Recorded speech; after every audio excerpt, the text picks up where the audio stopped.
An balimaw aw bisimila mari actu do kibaru kɛnɛ kan.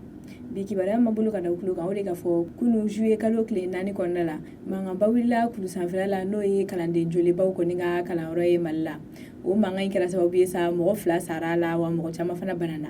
Kunnafoni min sera ma yɛrɛ ka fɔ kunu sɔgɔmada de fɛ ni kalanden ninnu kɔni kun karila ɲɔgɔn na. O kalandenw yɛrɛ kɔni tɛ yɔrɔ wɛrɛ kalandenw ye ko FHG o kalandenw de don. A yɛrɛ la ka fɔ ni mɔgɔ kofɔlen nin yɛrɛ kɔni bɛ histoire géo de kalan ni kalanso ninnu na. Ni kalan in kɔni wulilen sa polisiw de kɛra sababu ye ka se ka ni mɔgɔ ninnu fara ka bɔ ɲɔgɔn na. An bɛ yɔrɔ min na i ko bi kunnafoni jɔnjɔn ma se ka sɔrɔ kɛlɛ in kɔni wuli kun na.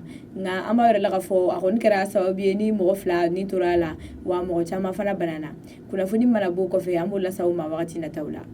O tɛmɛnen kɔ ka bɔ kibaruya wɛrɛ ma bolo ka da kulo kan o de ka fɔ juillet kalo tile 3 kɔnɔna la bingannikɛla dɔw de kɔni taara bi Sona Poste kan n'o kɛra sababu ye ni mɔgɔ caman banana wa minɛn caman tiɲɛna.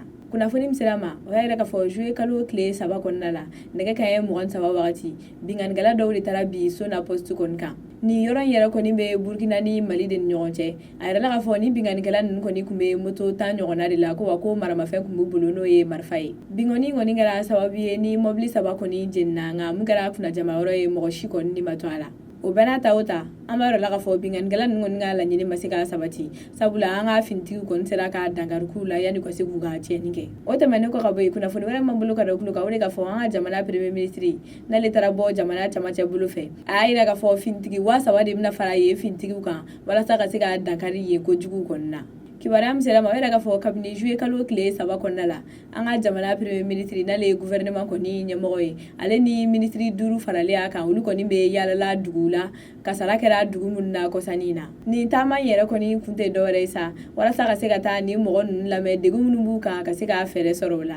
Nin taama in senfɛ premier ministre ka kuma dɔ la a y'a yɛrɛ ka fɔ Mopti mara kɔnɔna la finitigi 3000 kɔni bɛna fara yen finitigiw kan ko yɛrɛ kun tɛ dɔwɛrɛ ye sa walejugu min kɔni bɛ ka kɛ nin yɔrɔ ninnu na ka se ka dankari olu la.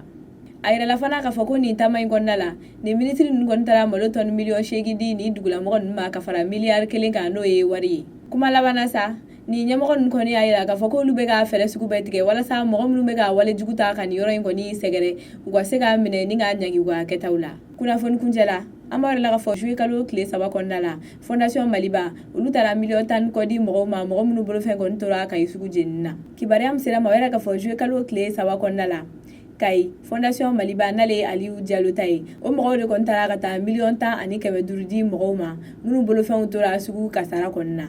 Nin fondation mɔgɔ yɛrɛ y'a yira k'a fɔ k'olu kɔni ma nin ko in kɛ kun foyi la ko sabula dɛmɛ de kan ka don ni mɔgɔ ninnu ma kosɛbɛ ko n'i y'a jateminɛ mɔgɔ ka diɲɛlatigɛ musaka bɛɛ kɔni mana taa tile 1 ten tɔ k'o bɛ kɛ degunba ye o tigi ma o de kama olu kɔni y'a laɲini ka dɛmɛ don ni mɔgɔ kofɔlen ninnu ma.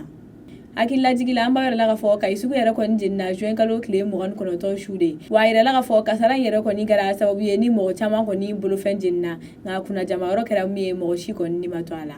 An balimaw ni kibaruya nin de kun b'an bolo bi ka las'aw ma aw ni ce aw ka kulomajɔ la aw k'an bɛn a ɲɔgɔnna wɛrɛ ma.